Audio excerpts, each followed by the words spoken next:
If you're about to buy the new 17 Pro Max, wait, because by watching this video, I don't think so you will be doing that.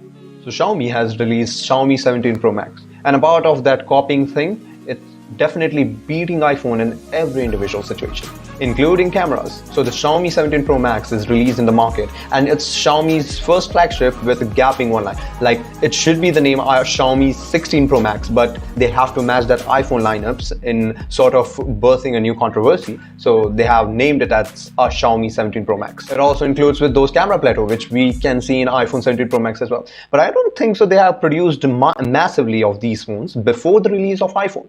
So how did they get that the iPhone will be coming with that plateau?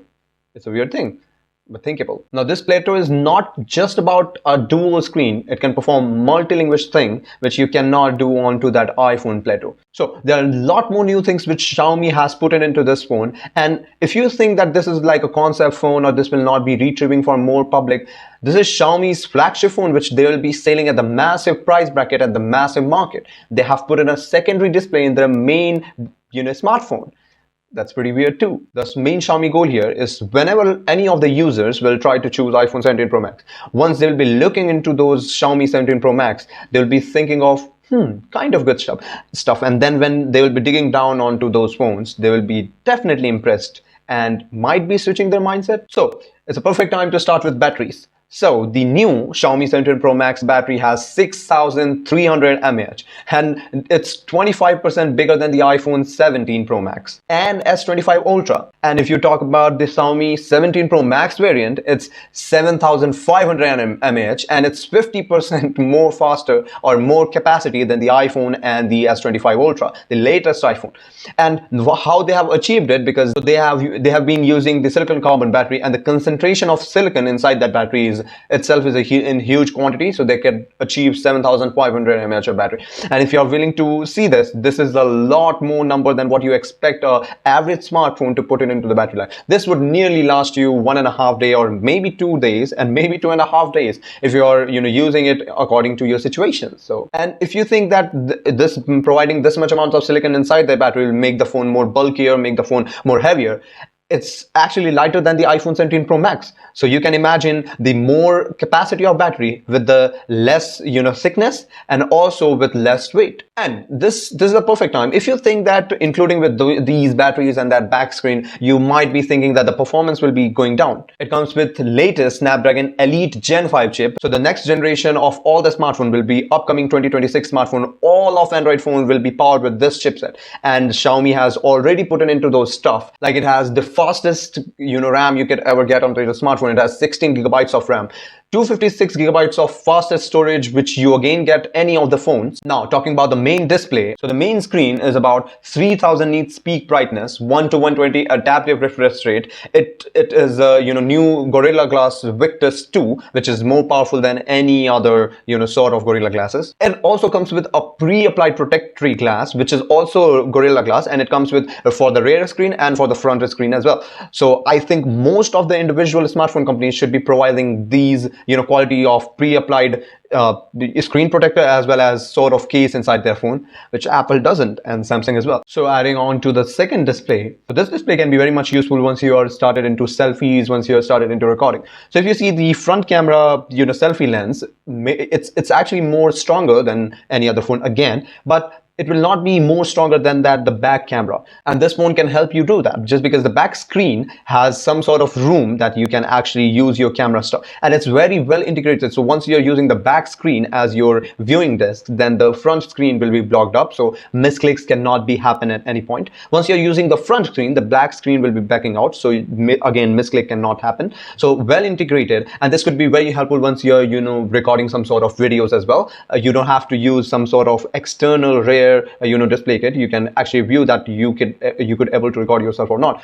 Some sort of like vlogging people or anyone like that recording themselves is very useful. Now, this also adds a futuristic vibe, like you can interact with toys, and Xiaomi has put in some more personalization stuff. So they have added some toys, some dolls which in touch interacted, and like sort of very out much softwares have been initially registered on Google Play Store, which you can use to customize in more depth way. And maybe the community will also make some more stuff to help use case of that display. So Overall, there are a lot more benefits of this secondary display, but there are flaws as well. Like, it will consume amount of battery somewhat, because it's from 1 hertz to 120 hertz, 3000 nits of brightness. But the main thing is, battery shouldn't be the main problem, because it already comes with 7500 mAh battery, so no problem for that. But I'm not most tempted to know that will most amount of normal users will ever use it or customize it in their own way.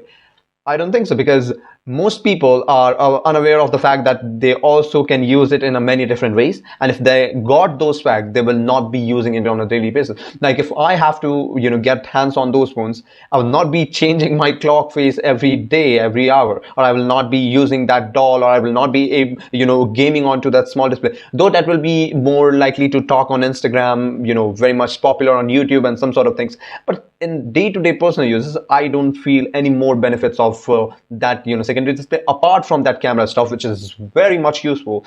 And this some sort of opens up a new world that Xiaomi has configured, that the second display inside the main phone is kind of the new future.